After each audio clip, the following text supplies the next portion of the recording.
it was an aspiration. I had a pocket of dried blood behind my knee, and I've got a broken bone spur that's caught in my knee, and it's just kept swelling.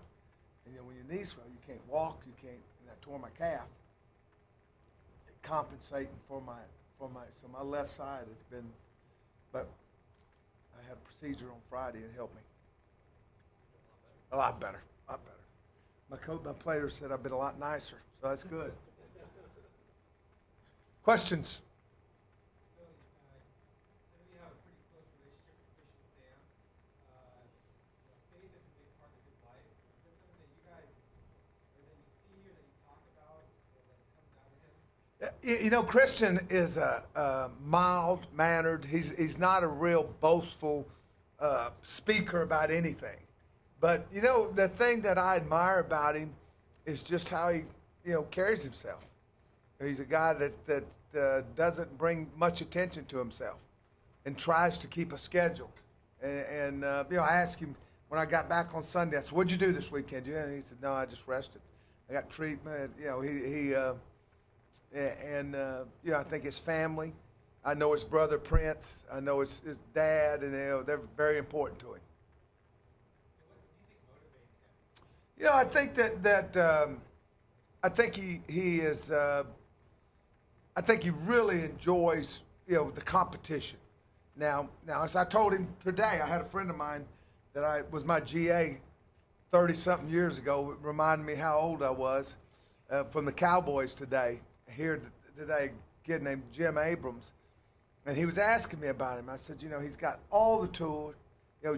He's got to get that. How do you say it? I mean, he's got it. It just where he practices to the level that he can play. Let's face it. Practicing football is tougher than practicing basketball or baseball.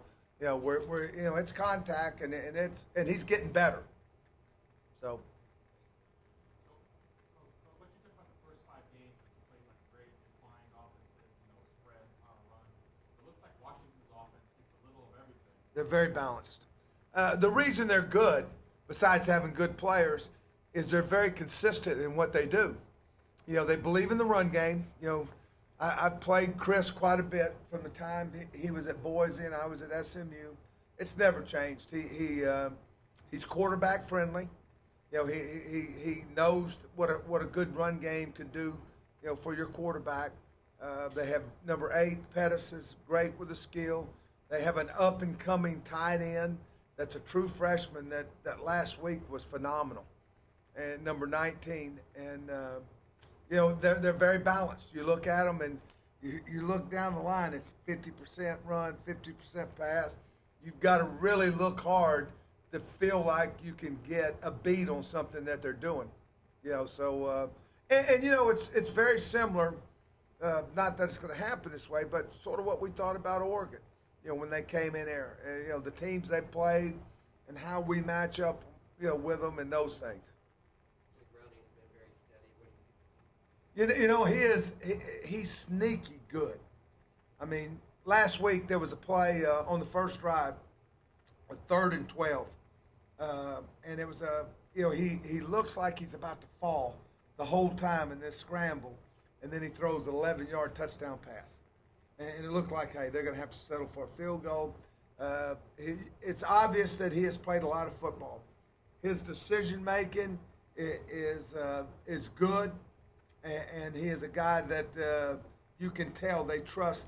There are a lot of check with me at the line, and I think he's very good at that. He knows the runs. He knows, check the blitz, checks and all those things, and I think he's really a good player.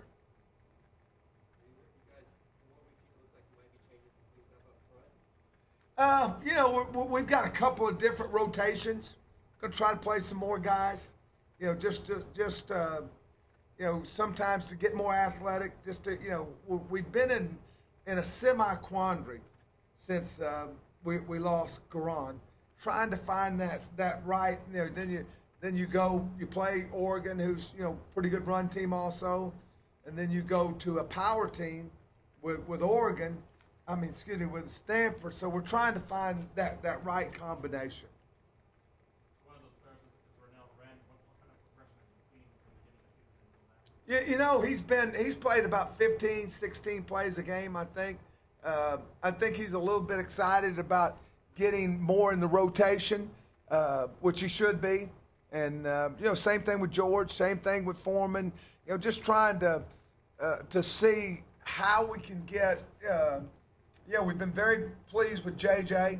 He's a guy that is getting better. But it's a transition now. I mean, you don't 1 week play tight end and the next week go to a devil backer. But he's getting so much better. AJ has been productive. So we're trying to get, as we go down this stretch, we're trying to get a depth where we can play some guys.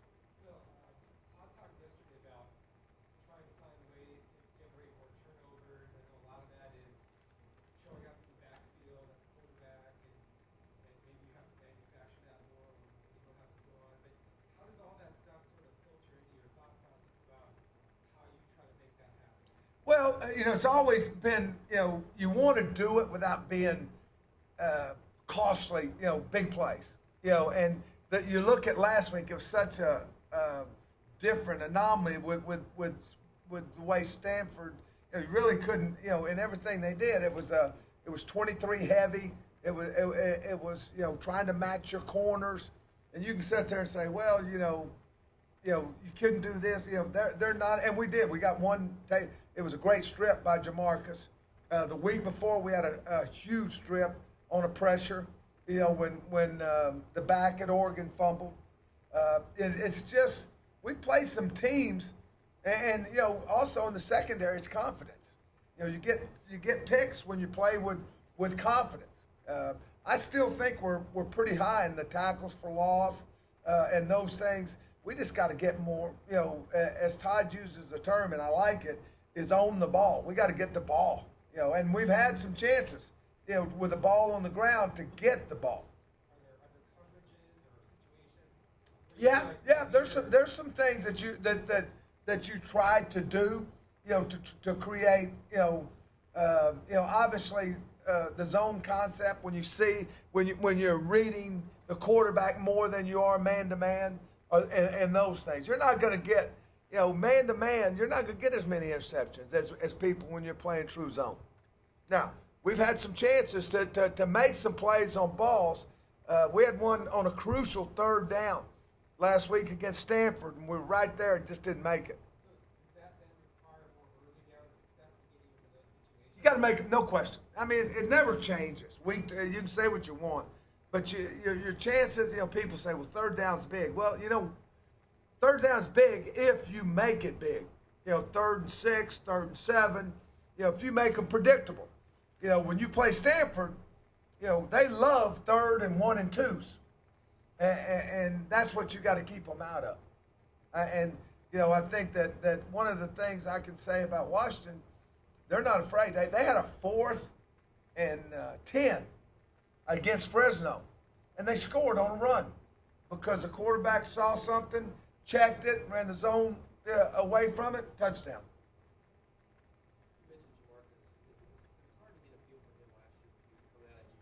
Right. Didn't play a whole lot. Just through his first 5 games. How has he been this year? He's played outstanding. He's played really well. And I think you knew the answer to that when you asked me. He showed up, and I'm not being smart on it. I mean, he has showed up. He's played hard. For the most part, he's played smart. He's been very. If I had to say, hey, there's a guy that's been, very consistent for us week in and week out. And you know what? His position's sort of hard. I mean, he's not a big guy. He played San Diego State with 22 personnel. He's played Stanford with 23 personnel. He plays Texas Tech with 10. He's played Oregon with 10. So I think he's been very versatile. I think he's been a guy that I've really enjoyed him, number one. And I think he's really bought into what we're trying to do. He'd had some issues last spring and last season. I'm just tickled for him right now. He's a major contributor for us. So back in fall camp, you gave John Humphrey a couple of days look on defense. Now over the bye week, giving him more looks. Have you seen that progression you wanted to see from fall camp? Well, we think he can progress. We're going to keep progressing him. I told you, we're going to try to get some guys, play some more guys. Evan Phillips is finally healthy, so he's getting more reps. We got in that situation last week, just absolutely killed us on Thursday with Daz. I mean, came out of the blue. I mean, I'm sitting there thinking, wow, he had a great, Daz was made to play Stanford. And I'm not an excuse maker, but he could have been the missing link for us. That could have been something and DeMonte did an admirable job. But Daz is very athletic. Evans like that. So we're working those guys, John and all those guys. As I said, we're trying to we look at it, we evaluate, say, okay, just like with Colby. Colby's done some great things, but we'd like to play him instead of 180% or 100% of the time, we'd like to play him 75. How much better can he be if he can come off and watch something and then come back on the field? And to do that, back there, your margin for error is small. So do you see John possibly coming in for Chase or Kobe? Kobe, he's a field guy. Just on a few plays every once in a while? Yeah, absolutely. In certain packages. Yes, we're progressive. Same thing with Evan. Evan has been, it's been fun the last 2 weeks. The lights sort of come on for him. So. What strength do you think that Humphrey brings to the secondary specifically? Yeah, he's very athletic and he's fast. I always laugh. It's ironic. I'm not sure he was real excited when I got hired here because he committed to me at Baylor as a corner, and then Oklahoma convinced him he was a wide receiver. I've known his family, his dad. I recruited his dad out of high school, and he's a great kid, great family. But he's very receptive. And you know what? He's like, when I had Terrence Newman years ago at Kansas State, I mean, very few people knew this, but Terrence was a track guy, just like John was. John ran 200 meters at his school in Clear Lake. And Terrence was the same way. And we used to put Terrence, and we'd have 3 routes for him. Coach Snyder would have 3 routes for him, and he would be a factor. If he was in the game, you better get your safeties deep.